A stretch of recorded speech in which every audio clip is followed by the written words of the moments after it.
What is going on, everybody? And welcome to your opening drive episode of the Coach and the Couch Potato. As always, I am Jeremy the Couch Potato. Opposite the screen, we got Coach Slate. We are here courtesy of the Barn Baseball and Softball Academy, Cornerstone Home Remodeling. Busy weekend for you, my guy. How'd it go? Yeah, man. It's been a good one.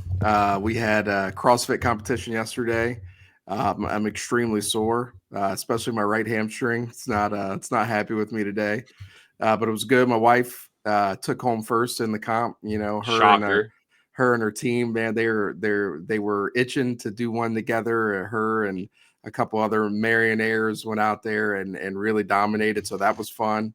But yeah, it was good, man. Then obviously dance recital today for my middle child, man. She was out there getting it. It was so cool. She was her coach said, if you forget what you're doing, just make sure you watch MJ. And so that was she took that role very serious. So man, it was good, man. How's your weekend been? Good, low key. I got to know how much weight was on the bar. I couldn't math it out.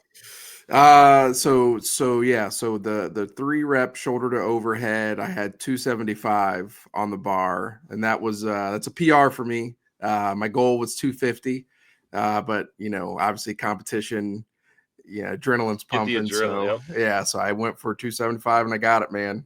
Paying Dude, for you it made it today. look easy. You made it look Yeah, easy, though. yeah, it Um, definitely wasn't, and I'm hurting today. Yeah, that's awesome though. If you want to see that, go. It's on his Instagram. Go watch the video. He's putting out. Um, so yeah, I mean, as the header says and the subject line will say when you pull up this week's episode, we really wanted to kind of talk some things transfer portal.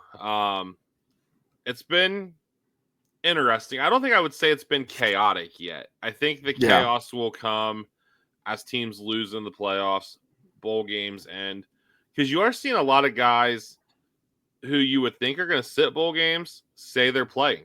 Now, yeah, how much they play and if that sticks, we'll see. Denzel Ward was a game time decision all the way up yeah, to the Cotton Bowl.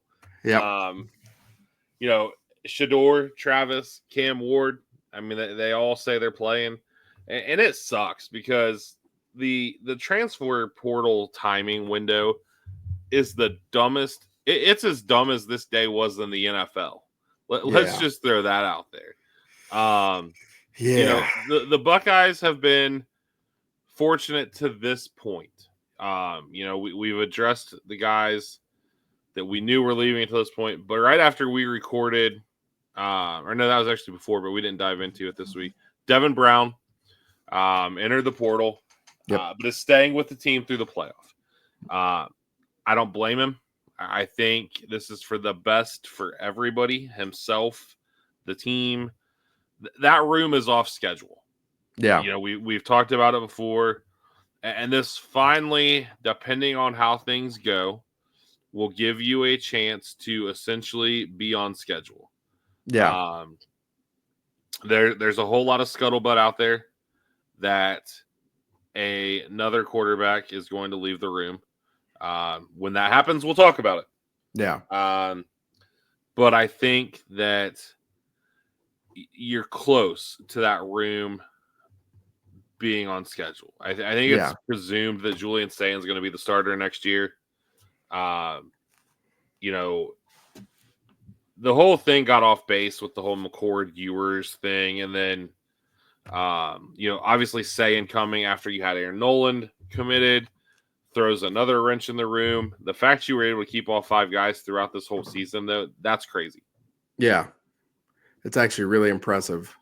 Um, yeah, man. I mean, obviously addressing Devin Brown, we're big burn the boats fans over here. We are big fans of Devin Brown, man. He never wavered, never ran from competition.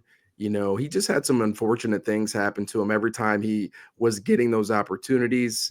It was very similar to what Joe Burrow went through when he was battling with Dwayne Haskins. Not comparing him to Joe Burrow, The but just the circumstance. circumstances were very similar. And so, the fact that he is, put his name in the portal, he stuck around for 3 years. He's still going to stick around with the team through the Cotton Bowl, the first round of the playoffs. It just says a lot about him, and he won't have any shortage of suitors. I assume that he'll end up going back out west somewhere, where I think he could be a starting quarterback, wherever he really wants to go. If I'm being completely honest, I think he's a good quarterback. I just think we haven't gotten to see um, the full, Devin Brown experience. We haven't been able to see that, because of injuries. So shout out to him, man, for sticking around, being a, definition of a Buckeye, not running from competition. But he'll land on his feet somewhere, man. And he'll definitely, his final 2 years, he'll definitely be able to showcase what he can do. Yeah, absolutely. And he's just a classy kid, and I wish him the best. And obviously, as far as when we say that room's on schedule, we'll address that once the dominoes fall. I don't want to sit here and spread a bunch of stuff because who knows what's going to happen. Yeah. But I could see 2 guys leaving. I think 1 for sure. So we'll see. And then Miles Walker also entered the portal. Kind of a project take the year that they took him. Unfortunately, we've had a lot of those along the offensive line. Connecticut kid, he'll probably end up, somewhere out east, somewhere small. Yeah. Wish him the best. And as far as the guys who we have talked about in the portal, sounds like Gabe Powers to Wisconsin is trending. Yeah. Papa Powers is pretty outspoken on the Book of Faces. Apparently, I've not seen this. All right. Apparently, he edited a post that was talking about how impressed they were with the Wisconsin coaches and how honest they were, and he put a comma unlike where he's coming from. Okay. So a little brutality, but I get it. It's frustrating to be the local kid who came in with a ton of accolades and a boatload of talent and has flashed this year. Yeah. I think the moving of Sonny to linebacker obviously hurt Gabe a lot. And the development of Arvell Reese. I think those 2 combined, it's a perfect storm. Yeah. And that's the tough part, man. And that's one of the things that, on a micro level, I always try to tell our players when they go to college and decide to play football. Listen, it's all well and good. They love you right now, and it's great, but they're trying to recruit people to take your job. Like that's just what the name of the business is. That's what they have to do every single year. Nothing's going to be handed to you. You're going to have to go out and earn it. And it's tough. It's tough. He's dealt with a couple, position coach changes while he's been there. But we know the type of talent he is, and if he goes to Wisconsin, he'll be a day 1 starter, and he'll probably battle to be an all Big Ten player by the time it's all said and done. I mean, I think he's that good. I think he's that talented. But I also think Sonny Styles, Arvell Reese, I think those guys are that talented as well. Obviously, Cody Simon, I think he's that talented as well. And so, if you put that in, you see the development of Arvell Reese on top of having, Sonny and Cody, like it puts you in a tough spot, and he had to do what's best for him. And, there is going to be some hard feelings about that. I guarantee it. The families are going to feel a certain way. But at the end of the day, the kid's got to do what's best for him. And I think if he goes to Wisconsin, it'll be a perfect situation for him. And he'll be great for them wherever he goes, whether it's Cincinnati or Wisconsin or whatever school he decides to go to. I think he's going to be a good player. And, that's all you can hope for is that, they leave here better than what they were, and then they can go dominate and do things where they're at or where they're going. Yeah, absolutely. We've always said, we will never fault a kid for doing what's best for them. Nope. Along with the timing of the portal, couple of crazy developments this week. One of them just within, the last couple hours. We often wondered, when will a playoff team get affected by the portal? Penn State backup quarterback Bo Pribula announced tonight that he is entering the portal and leaving the team effective immediately. So if Drew Aller gets hurt during these playoffs, you're going to true freshman, I would assume. I don't know where else you go. Ethan Grunkermeyer from the Olentangy, the original, the OG Olentangy. He's a special player, man. He listen. Obviously, I coach at the school that he just recently graduated from, and there's a lot of homer takes that we can make. But when they recruited him, they were glad that Ohio State and some other big schools missed out on him. I remember in the 7-on-7 tournament that we were in last summer, and at Finley, and we played Bellefontaine and Tavian in the championship. Well, in the semifinal, we played Grunk, and I remember Corey Dennis and Ryan Day really having some deep conversations about Grunk. Like, it's something I vividly remember, and he was out there spinning it. Fortunately, we were able to force him into some tough throws, and we were able to win. But he was spinning it, man. This kid has got all the arm talent in the world, and so, like you said before we got on here, man, maybe they saw the writing on the wall, that this kid was going to be the next one, and I'm going to get out of here. But I thought that kid was good, man. I think he's a Yeah. really good dual threat. Can really cause some issues, and he'll land on his feet somewhere, I'm sure. But yeah, playoff team going to make a national championship run, and you lose your backup quarterback, man. Like, that's tough. That is tough. And so, I think Penn State, though, obviously may have expected this because they just speak so highly of Grunk. So I think they'll have a plan in place, but it's definitely a shocker, though, for sure. Yeah. So the other piece to that is we also have a whole team getting affected by the portal. Yeah. A team Ohio State actually saw on the schedule. Marshall was forced to drop out of the Independence Bowl against Army. Prior to this, Charles Huff, who we made no bones about, we were very impressed with him, the way he coached his team, the fire, the grit, and it wasn't necessary that he quit to take another job. My understanding is, and I didn't research it a lot, but his contract just wasn't renewed. Yeah. So he takes the job in the same conference. So with that, you see more than 25 players from Marshall enter the portal like right away. Yeah. Well, now they don't have enough, so they drop out of the bowl game. Yeah. Yeah, man. That's crazy. I'm not going to badmouth Marshall. I don't know what's going on in the athletic department, but you had a great one in Huff. Like, I think, if he does some things at Southern Miss, like a big job is coming his way. Won a conference championship this year. I believe they won 10 games. Yeah, 10-3, I think. Very talented roster. Very talented roster. Thanks to the transfer portal. He did a great job recruiting the state of Ohio as well. The fact that he wasn't renewed, man, this is weird. That's wild. And I'm sure a lot of those guys are going to follow him to Southern Miss. Or those guys are going to get picked up by some bigger programs. I know a few of them already have. But yeah, man, that's a weird situation down in wherever it is in West Virginia. But yeah, hopefully the athletic department of Marshall gets that together, because losing Huff is a big one, man. It's a big loss. Yeah, and now you're missing out on bowl game money. You're missing Yep. out on, and it was really weird how they picked the replacement. I think there's a ranking system of the 5 and 7 teams. I mean, teams like Wisconsin and Cincinnati both got passed up for Louisiana Tech, which I believe the bowl game is really close to them. Gotcha. But it's just really weird to see those programs. Let's be honest. Army had a good year. Army's a good football team. And they deserve a better opponent than Louisiana Tech.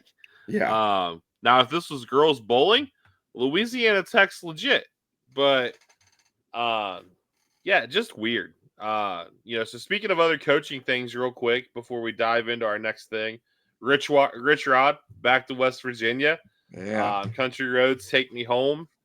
I think that's a home run for them. Yeah. I think, he has been really successful there.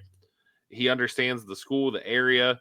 I think you bring one of their most notable football alumni back into the fold from a PR standpoint. You've already seen Pat McAfee hyping him up.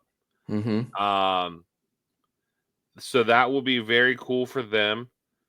Brian Hartline did interview for that job. So that would have been very interesting because one thing I think that it's starting to come out. Brian Hartline goes to West Virginia. I would almost bet you money West Virginia gets Chris Henry. Because where Yeah. did Chris Henry Where Sr. does play? that? Yeah. Where does that go? I Yeah. mean, Pac-Man is his guardian. Yeah. I mean, yeah. And listen, and that's something that you and I talked about a few days ago when it was happening. Listen, we can't take Brian Hartline for granted. no. For all the people on social media, the people on Twitter who say that well, we need to hire. They're not going to hire somebody who doesn't have coordinating experience. Listen, that's not the name of the game, right? The name of the game is recruiting. The name of the game is generating a crap ton of NIL funds. You can find good coaches. You can go hire good coaches. And I think Heartline is shown to be an elite recruiter. Elite recruiter. And I think you just look at our roster right now. I mean, just being able to pull JJ and to be able to keep that, that relationship and you add that on to obviously what we've had underneath him and what was there before him too, even under Zach Smith, and he just kind of kept that going. But it's really important to understand, like, you don't have to be some offensive coordinator that's put up 500 yards a game and 45 points a game for multiple years to become a head coach. You can just be a extremely elite recruiter and a really good CEO, and teams will take a chance on you. And I think people really need to understand that. Whatever program Brian Hartline, because it's obvious he wants to be a head coach, whatever program he becomes a head coach of, those recruits are going to notice that.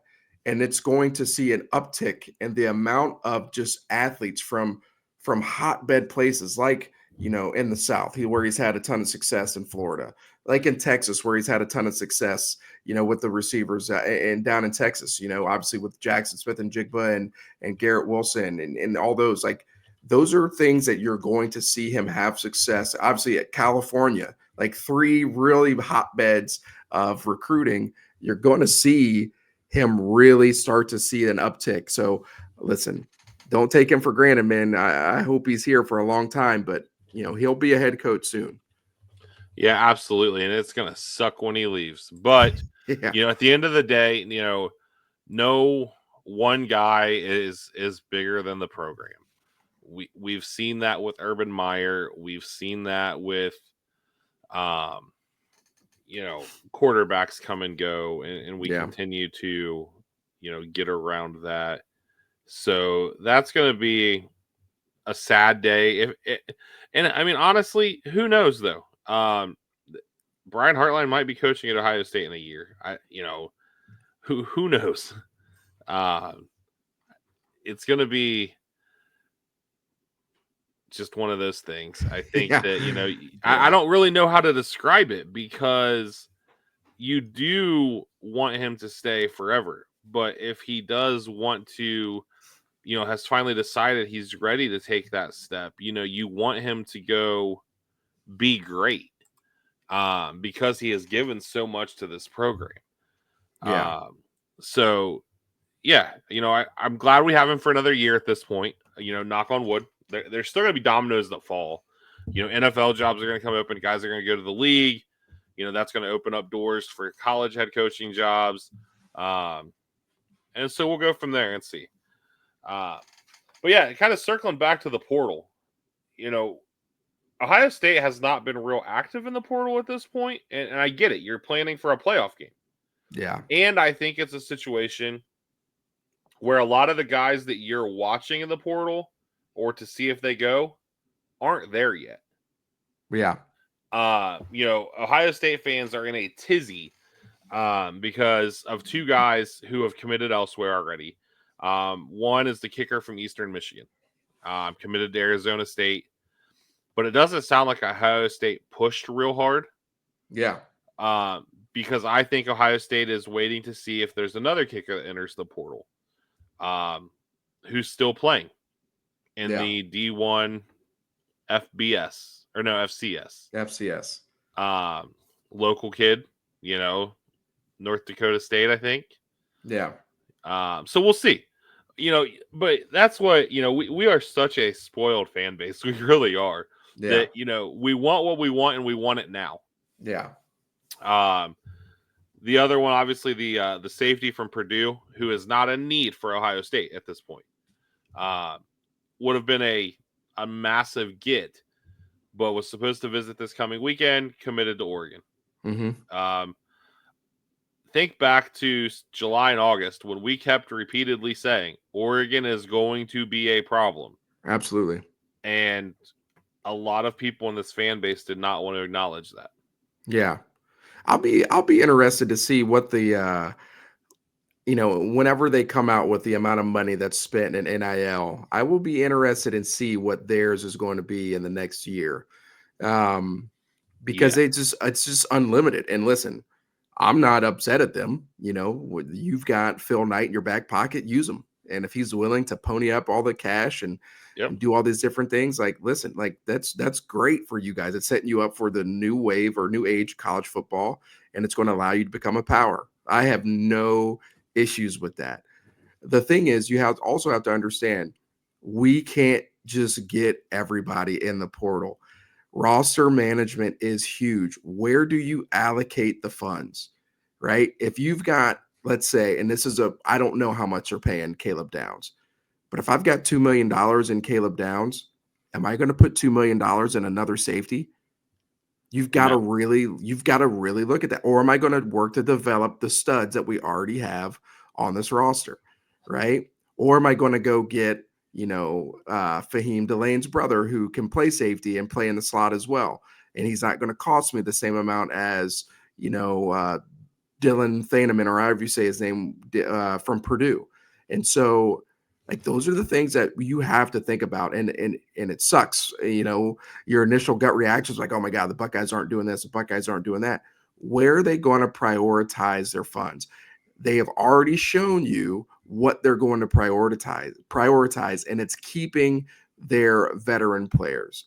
So it could be a situation where, hey, would love to get this safety, but I'm trying to figure out a way that I can pay IGB to come back for one more year, right? Mm-hmm. And so those are the things. Hey, Caleb Downs, he's got all these awards at All-American. We got to keep him.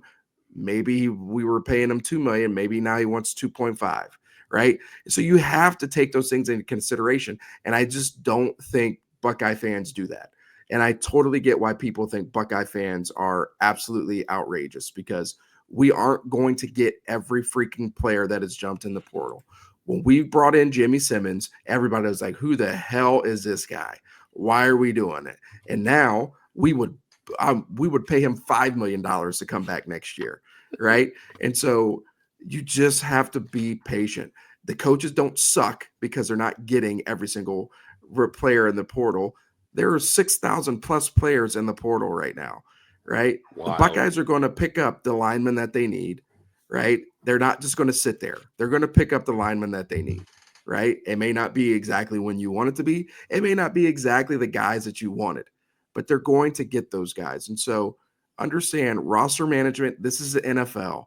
There's a salary cap that Ohio State has put on themselves, and they've got to find ways to maintain and stay underneath that salary cap, because if you go over it, now you're getting into the donors' pockets, and the donors now are going to sit there and say, like, well, dude, you ain't beat Michigan in 3 years or 4 years. So, like, I'm already giving you X amount of dollars. I'm not going to give you any more, right? So you have to be smart. You have to be cognizant of all of those things. Yep, absolutely. I think I saw that Jimmy Simmons entered the portal in January and didn't commit till April. Yeah. So there's going to be a lot of moving parts. And the other thing you've got to think of is that these teams that are in the playoff, those kids have until, X number of days after their last game. So, yes, we're in a portal window now, but I'm going to assume, like I said, there's a lot of guys in Georgia and Alabama that Ohio State is watching, to see, and you hit on Oregon. It's something that's going to be interesting to monitor is, Oregon just signed a very, very, very, very, very good defensive back class in their freshman class. Yeah. Oregon's entire back 4 or 5 was from the portal this year, and it looks like they're trying to do the same thing again next year. If I'm those guys, I'm making a mental note of that. Yeah, absolutely. And again, when it comes to throwing these bags at these kids and getting these guys from the portal and having one of the top 3 recruiting classes in the country, again, roster management comes into play. These kids are not stupid. Their people around them are not stupid. They're going to see like, okay, every year they've brought in a safety in the portal, right? And so now I'm looking at myself in the development, like, I mean, am I the guy? Right? Do they believe in what I can do? Like those are some tough conversations that coaching staff is going to have. And so it's just something you got to be aware of, man. But Oregon's gonna flex their muscle, all right? And their muscle right now is all the money that they have. And so listen, if they're just gonna stack their roster, they're gonna stack their roster, and we just got to deal with it. All right. We got to understand our collectives, our NIL situation is very good. Right. We are fine when it comes to that. There are just certain schools like Oregon you just are not going to compete with. You're just not going to do it. And so, like you said all summer long, man, they're going to be a problem. But we just got to take care of our business, man. This is still an extremely talented roster. You add a few pieces here, and you're back to being a national championship contender next year. So, the transfer portal, man, so much parity in college football, and so that's one of the good things about it. But it's just a crazy, crazy time. I don't think that. I mean, and what'll be interesting to see is I don't know that you can sustain that model that they're going for, because you're robbing Peter to pay Paul. Yep. You already have seen guys leave that program. A highly recruited tackle and that type of thing. You've seen it with Texas A&M, Ole Miss. Teams that Ole Miss has killed it in the portal, but it didn't really translate. I know they were close to a playoff spot, and if you ask them, they should have gotten one. Texas A&M brought in that heralded 2022 class, and I don't think any of them are there anymore. Yeah. And that was the first NIL class, I believe. And everybody, made out that they bought the recruits, and Jimbo got mad, and lo and behold, none of them are there. Yeah. But the Buckeyes did have a couple visitors this week. On Friday, Josh Thompson, offensive lineman from Northwestern, will be a fifth-year senior in 25. Interior guy, but did play tackle for them in 23. Would be a massive get. Lots of competition for him, though.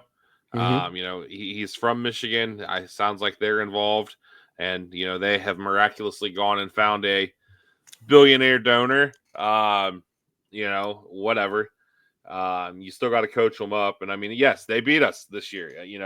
Again, 3 in a row, but I'm not sold on Sharon Moore yet. We'll just leave that at that. And then Quentin Joyner, I'm sorry, running back from USC. Sounds like they were watching him and waiting on him. Yeah. Not a large sample size. 63 carries, 478, and 3 touchdowns. This kid's good, though. He's a dog, man. He's an absolute dog. Average like 7.3 yards per carry, something outrageous. I was reading before we got on here today. I was reading a couple USC, boards and stuff on 24/7, and they're extremely disappointed in losing this kid. They thought this was a guy, he's a dual threat guy out of the backfield, can run, can catch. Just a playmaker, explosive plays, very patient runner as well. They were really bummed and losing a kid like this. And so, listen, the Buckeyes can add him to what I think is already going to be a very good running back room next year.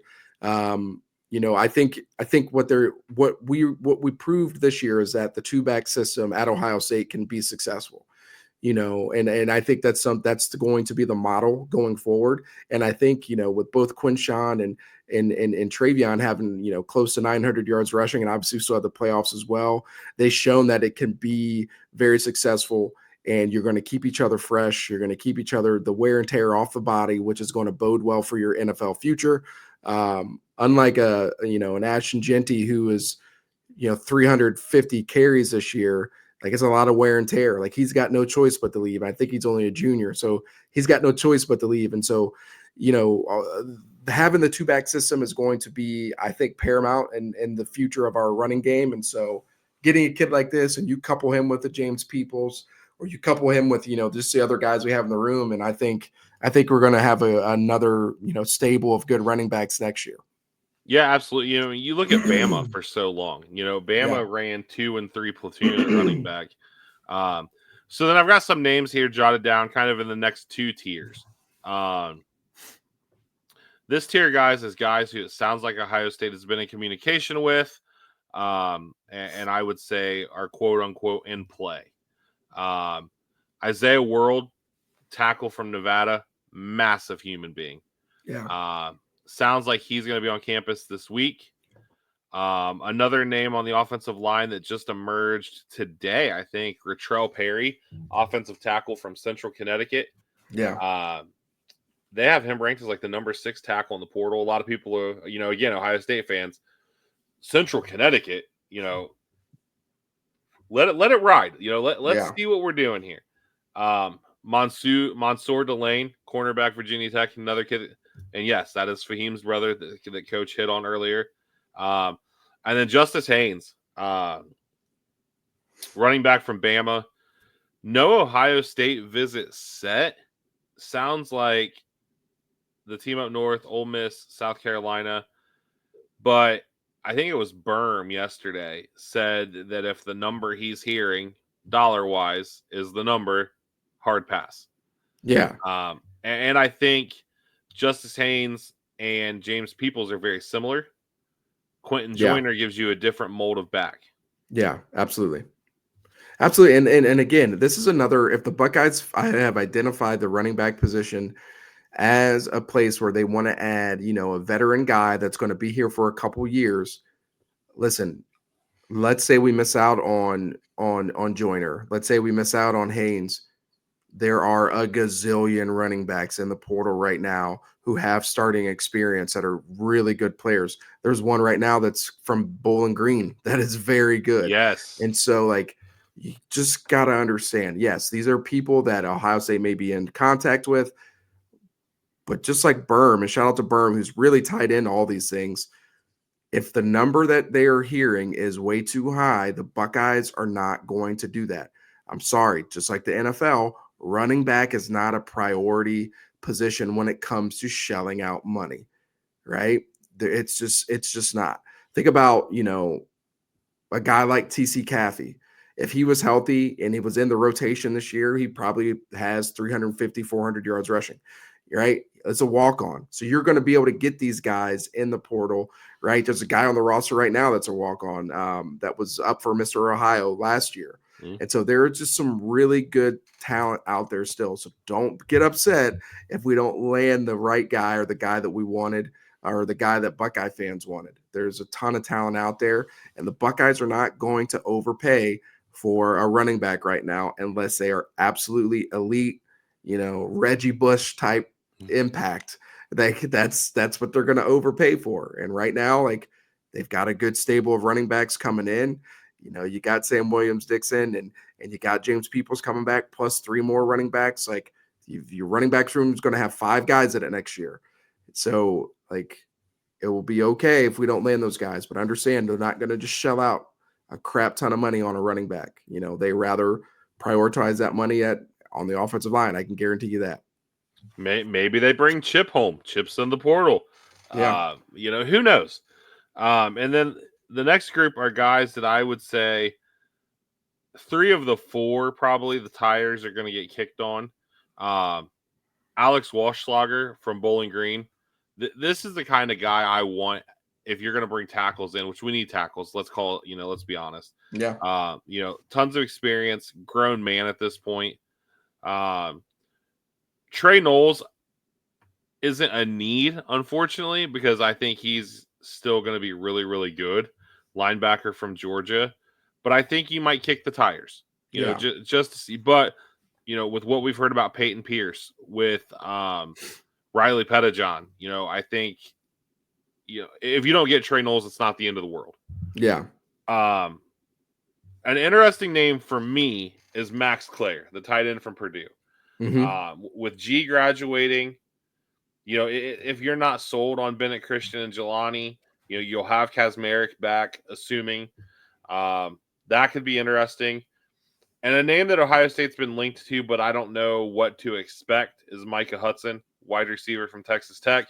Brian Hartline has never brought in a scholarship receiver from the portal. Yeah. And I don't know that now's the time to do it either. Do you need a little bit of depth in that room? Maybe.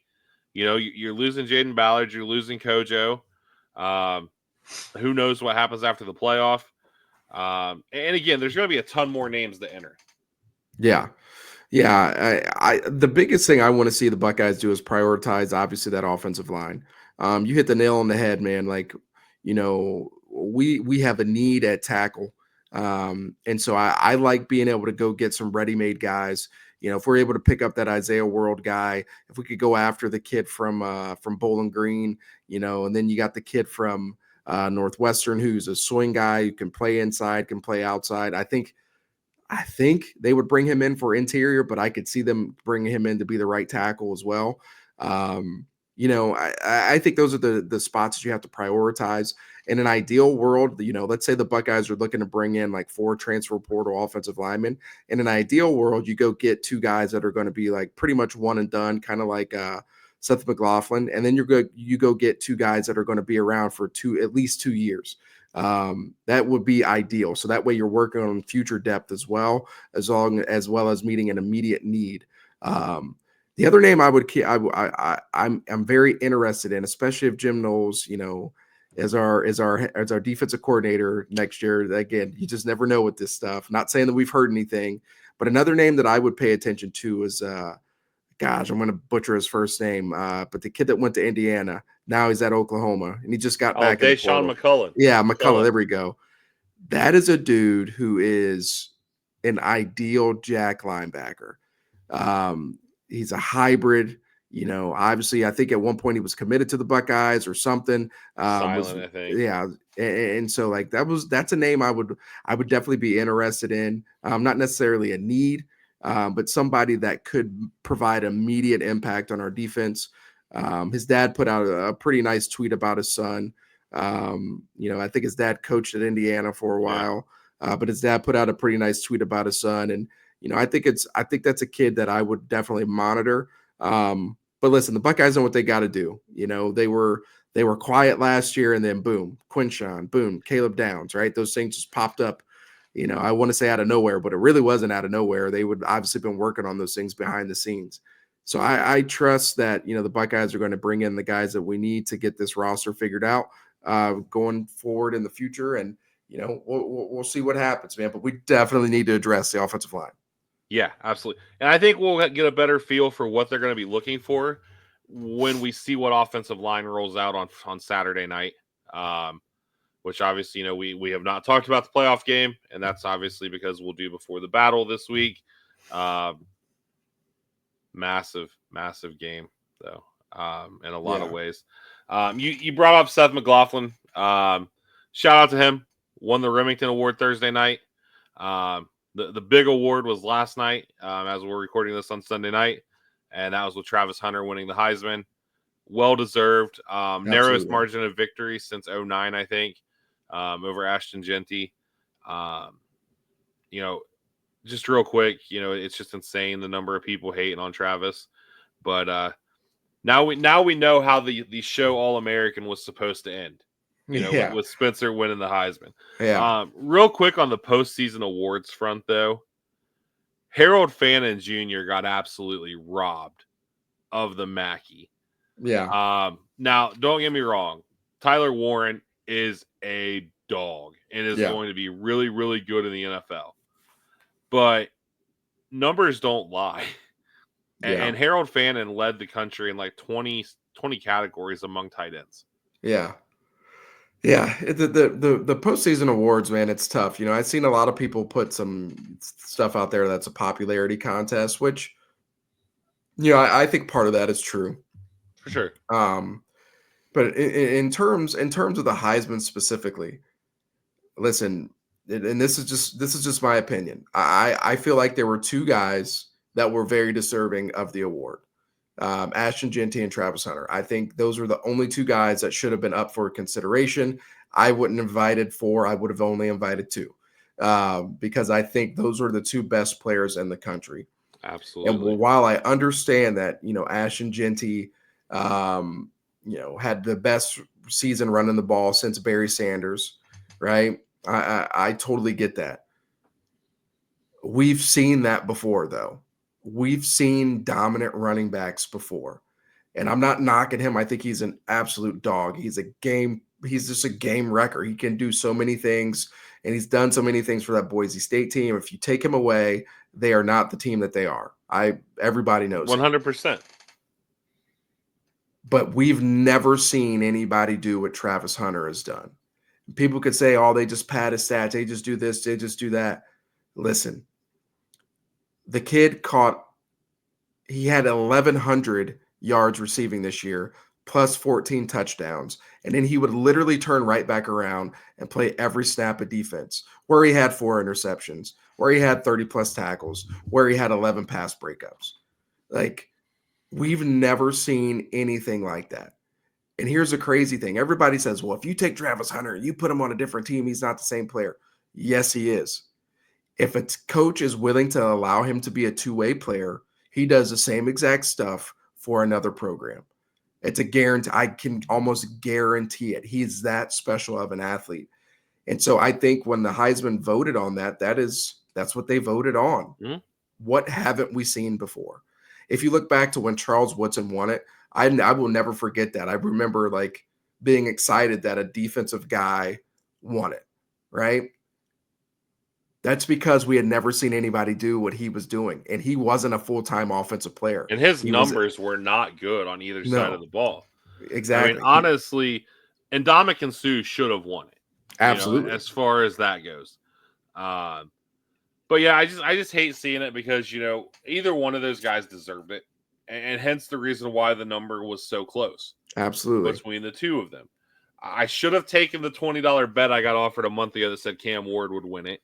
I should have just stuck to my guns and trusted myself. But, shout out Cam Ward, though, because it sounds like he's playing in the bowl game. Yeah. I forget what bowl game they're playing in, but hopefully it's not the one with the coolest trophy ever in the Pop-Tarts Bowl. Yeah. Did you see that? It's got a toaster. Yeah. So I can only imagine what Snoop Dogg's bowl game is going to have in it. It's legal out there. Yeah, it's legal here too. But yeah, that kind of sums up the week of college football. Like I said, without diving into the Buckeyes game, and we'll do our playoff bracket on or when we record, probably Thursday as well. Yeah.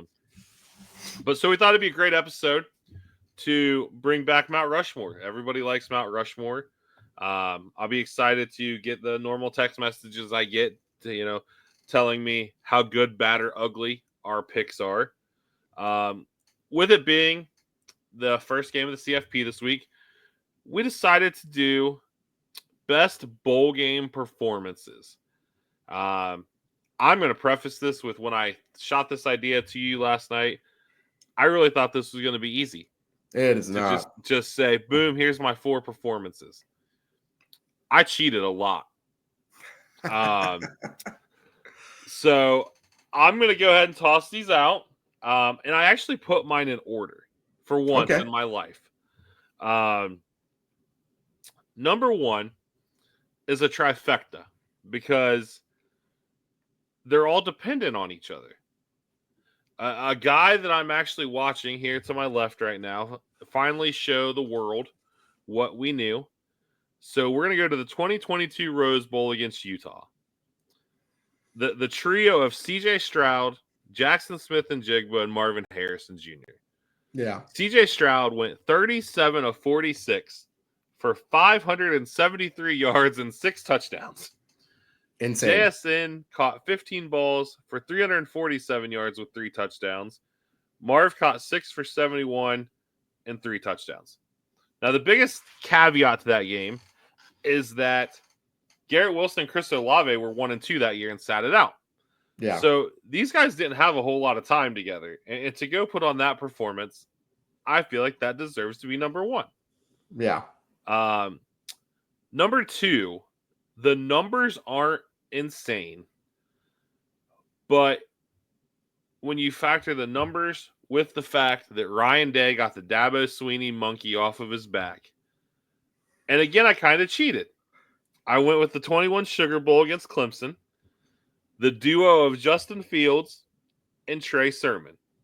You're stealing all my thunder right now, man. Justin, 22 of 28, 385 and 6 tutties. You see a quarterback throw for almost 4 bills, and you're like, well, they didn't run the ball. No, Trey Sermon carried the ball 31 times for 193 yards and a tutty. Gosh, that run of games that he had was spectacular. And we were, had he gotten to play, or not gotten hurt in the next game, who knows what would have happened? Who knows what would have happened? We had tough Borland covering Devontae Smith though, so yeah, probably not a recipe for success. Probably not. Number 3, 2015 Sugar Bowl, 85 yards through the heart of the South, 230 yards, 2 touchdowns, Ezekiel Elliott. Yeah. And then number 4, this was close because I really wanted to dial the Wayback Machine and go with Steve Bellisari in the Outback Bowl against South Carolina. You could have. Yeah. I don't remember if I ever told my Steve Bellisari story on here. I'm going to have to go back and see if I did. But instead, I'm going to the desert in 2006 against Notre Dame. Ted Ginn Jr., 8 receptions, 167 yards, and a touchdown. Yeah. You just took like 3 of mine, so I appreciate that. Hey, I'm here for it. No, man, listen, I concur with almost every single one of those, man. So this is tough. It was a great list. So you took JSN from me. You took Zeke from me. So, I'll move on from that. Okay. One game that I think will always stand out to me, and this is when Troy Smith became one of my favorite Buckeyes, was also that Sugar Bowl or Fiesta Bowl against Notre Dame. I think, that game just showed like how talented Troy Smith was, man. I just think back to that 1 versus 2 game and some of those throws that he threw that he had in the Michigan game. Like Troy Smith was just special. And that was just such a fun year until obviously the national championship. But in 2006, man, that performance he had against Notre Dame will always be up there for me. And that will never, ever go away. The next one, and this is I'm going to preface this by saying this isn't just one game, okay? This is a multitude of games, starting with the Big Ten championship, leading all the way through the national championship. And that is Cardell Jones and everything that he did for the Buckeyes. It's not just one specific game. When you're talking about bowl performances, but when you're talking about clutch performances, and when I say clutch, I mean stepping up when you're the 3rd string quarterback and leading us to a natty. I can't really, go on and on and on about his stats. But what I will say is how awesome was that? I know Zeke he really was the one that led us to that moment. Obviously, 230 yards against Alabama. I think he had over 200 yards in a national championship again. Yeah. Like I totally get it. But what Cardell Jones was able to do, pushing the ball down the field, like that postseason run, I gotta show my guy Cardell some love. The next one. Now this one is tough, and it's really just echoing something that you just said about the 2021 Sugar Bowl. Just to see the success that Justin Fields had is something that will always stand out to me. Like you said, with the Dabo, getting over that Dabo hump and seeing Justin Fields just play a flawless game, pretty much. Everything was pinpoint, and coming off the back of Dabo basically saying without saying that Ohio State did not deserve to be, in that position. And then Fields just goes out and says, "Oh, it's cool," and just shuts him up. So that definitely has to be in there for me. And then the last one, I'm going to take it all the way back to an 8-4 season. We go to the Alamo Bowl and we see what Teddy Ginn is about to be for us. Yes.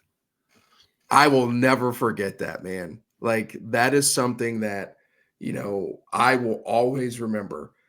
Like, oh, this team is going to be the real deal because Teddy Ginn is unbelievable. He's And him. just to see the different things that he did in the Alamo Bowl. I remember watching that with my dad, and I just love being a Buckeye fan. So they could play in any bowl game, and I'm going to watch, and I'm going to be pissed off if they lose. And just to see the way that he played in that Alamo Bowl was just like, wow. And so those would be my 4, right? Troy Smith, Justin Fields, seeing Teddy do his thing down there. Like those would be my, like, the ones that I would say, like, they may not be the greatest bowl performances ever, but those are the ones that always stood out to me that made me realize, like, oh gosh, like these dudes are actually really good. Then obviously, what Zeke did, unbelievable. And then that Rose Bowl, Jackson Smith and Jigba, just insane. The performance he had in 2022 against Utah, just dicing those guys up. And so, but those would be my Mount Rushmore, man. Since you took all mine, Well, and so great minds think alike. yeah, absolutely. I'm going to give an honorable mention. The stats were not good, but I'm going to give Maurice Claret in the O2 Fiesta Bowl an honorable mention. Oh yeah, save the season. Yeah, I mean that strip of Sean Taylor is just crazy. I'm going to assume that everybody that listens to us has seen that play, but if you haven't, go Google it or YouTube it. Sorry, Signetti, I didn't mean to steal your line. But yeah, I mean it's cool to dive into the history of stuff like that, and that's why we do these. We could have done it, Mount Rushmore of Christmas carols. Yeah. But I don't think I could have listed more than 4 Mariah Carey Christmas songs. So, hey, I'm gonna give an honorable mention too. This could easily be on the Mount Rushmore for me. 2010 Rose Bowl, our guy TP. Yes. 266 yards passing, 2 tutties, did his thing on the ground. Like that's a game that will always stand out to me because obviously Trip Kelly in Oregon came in. Was it Jeremiah Masoli at quarterback? Yep. That up-tempo offense, right? And TP just went out and just played out of his mind. And that's a game where I will always appreciate the greatness of Terrell Pryor. Because he just showcased everything that he could do for us. And I thought Jim Tressel played the win. He didn't play, normal Tressel ball. He let TP go out and spin it. And so that's one that will always be a favorite of mine as well. The defense in that game, the Buckeye defense in that game. Yeah. TP, man, like so before his time in a lot of ways, man. You saw it as a receiver, excuse me. We almost beat Texas with him catching a touchdown. Yeah. He that close, and that was the preview though of what he would go on to do. So hopefully we get another performance from somebody Saturday night that will add to that list. I think it's going to be ugly. I think the weather forecast keeps looking more and more Ohio. Yeah. So we shall see. But yeah, I mean, I think that kind of sums it up for the week. As always, thank everybody for the support. Shout out to the Barn and Cornerstone. Any shout outs for the week? I want to give a shout out to one of my favorite football players ever, and Randy Moss, who's battling, cancer right now. He came out with a statement and it went on Instagram Live saying that they removed all the cancer. Obviously, he's got to do radiation and chemo and stuff afterwards. And hopefully that it hasn't spread anywhere. But it always sucks to see your the people that you looked up to growing up get older, and to see them battling through things, man. And so, shout out to Randy. Praying for you, keep fighting, man. You got so many fans around there. Yes. I think his catch line is, let's moss cancer, which is phenomenal. So shout out to Randy Moss, man. It's not easy to be transparent either on national television. No. People were questioning him. He had yellow eyes, and so they were already assuming that he had liver issues. It's something that he probably wanted to battle, privately. But now it's out there, and so he's just owning it, and he's got a lot of people that are standing behind him, man. So shout out to Randy Moss, man. I think you can moss cancer, man. So just keep battling. Yeah, you saw it today with Myles Garrett with the tape, had 84 and Moss on his wrist tape. I mean, I'm a massive Randy Moss fan. My favorite receiver ever. I'll never forget that Thanksgiving Day against the Cowboys. Just watching it, and I'm like, man. We knew that, even then, like, obviously I was young, so you don't digest the game the way we do now. And it's like, damn, this dude's different. So, shout out Randy. You'll never see this, but that's okay. He's got shirt, he's doing it up, he's using his name to build that awareness. He's doing merch, so good for him.